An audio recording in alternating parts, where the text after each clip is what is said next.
The Man on My Patio. This story was sent to the Let's Not Meet subreddit by a Reddit user who goes by the name Pesfi678. Okay, so this happened when I was around 9 years old, 25 now, and it's something I will never forget. It gives me goosebumps to this day. I live in a terraced house, for houses combined, and my neighbors and I each have our own little patio. There's a small road 10 meters from my yard where people do their Sunday walks and so on. Only a small fence separates my small yard and patio from that road.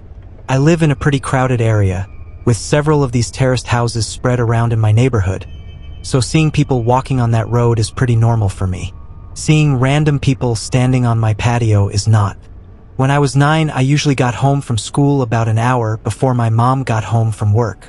I live maybe 50 meters away from school, so my mom figured I was mature enough to be home alone for around an hour before she got home. This one day I got home from school.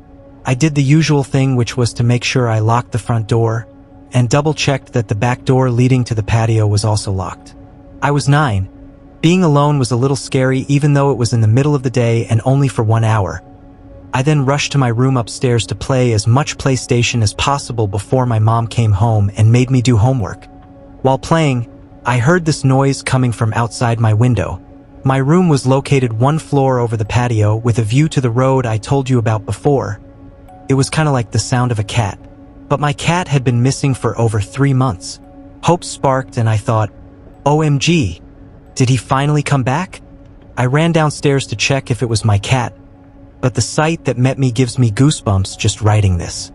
There was a guy standing on my patio, a tall guy with black hair covering half of his eyes, making him look like a male version of the Ring women or something. I could hear him making high-pitched sounds, almost like a cat meowing. A brown liquid was running down from his mouth, and I could see him spitting out my dad's stomped cigarettes. He was actually eating from the ashtray. I was frozen observing this, eventually snapped out of it and screamed so loud that the man must have heard it. He didn't react, he kept on eating from the ashtray. I ran upstairs to my room, locked the door and called my mom, who then called the cops. I've never been more terrified in my life. Laying in bed under my sheets, shivering with fear, as I hear these creepy high-pitched noises from the guy eating cigarette stomps from the ashtray on my patio. I kind of blacked out for a moment, because the next thing I remember is the police arriving on the road by my yard. I hear them talking to the guy, saying stuff like, "What are you doing? Get over here or we will come down and arrest you," and so on. He didn't respond, but the high-pitched sounds was more frequent and louder. I decided to look through the window, feeling safe now that the cops were there. I could see 2 police officers standing by my fence, 1 man and a woman. I did not see the creepy man, however, because he was standing directly 1 story under me and my field of view. The police jumped the fence, and I remember hearing the creepy guy screaming louder than anything I've ever heard before. He charged the female police officer with full force, and he fucking knocked her out cold. The male officer then immediately tased the guy, leaving him shaking on the ground, screaming still. The policeman struggled to keep him on the ground while putting handcuffs on him, but eventually made it. After a while, he managed to wake up the female police officer, who seemed to be badly hurt. He called for backup and an ambulance, and then he sees me standing in the window above him. The expression on my face must have been something else, because he just looked at me and said, "I sure as hell hope you didn't see all that." I started to cry. By this time, neighbors started to arrive, wondering what the hell was going on. One of my neighbors, an elderly woman, made me come down, and she took care of me until my mom came back home.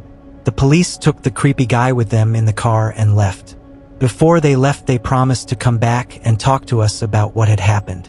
This is where the story takes an unexpected turn. The male police officer came back later that night and sat down with me and my mom to talk. He explained that the guy on my patio was actually diagnosed with severe autism.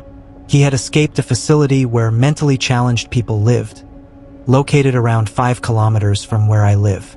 He explained that the guy had actually been living in my house 5 years ago, but he had been forced to move when his mom, his only caretaker, died. The poor guy probably thought he would find his mom in my house. He missed the routines and he missed living there with his mom. The police had to move him from the house that time 5 years ago because he was extremely strong. From what I heard, he had extreme tensions in the body because of the autism, making his muscles grow stronger and stronger throughout the years.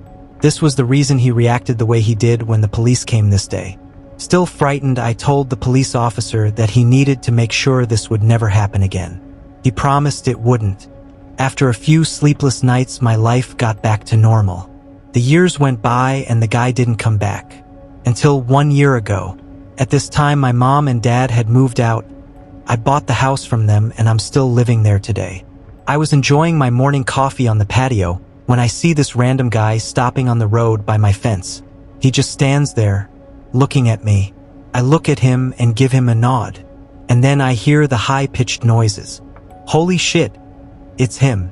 His hair had turned gray, but the high-pitched sounds made me realize. My heart started racing and I instantly remembered the reason why he was back. I realized that he must have managed to escape again, because I kept my cool a bit longer then when I was 9. I started to realize how sorry I felt for the guy. 16 years later and he was back to look for his mom. I decided to carefully ask him if he wanted to come down to the patio. He instantly jumped the fence. I started to think he would knock me out like he did to that police officer. He didn't. He smiled. He looked at me and smiled. I offered him to sit down. He didn't respond. I offered him to come inside. He started laughing. We went inside. His face lit up, pure joy. He was home. It reminded him of the life he had with his mom. It almost made me tear up. All of a sudden he sat down in my couch, turned on my TV and switched directly to the cartoons.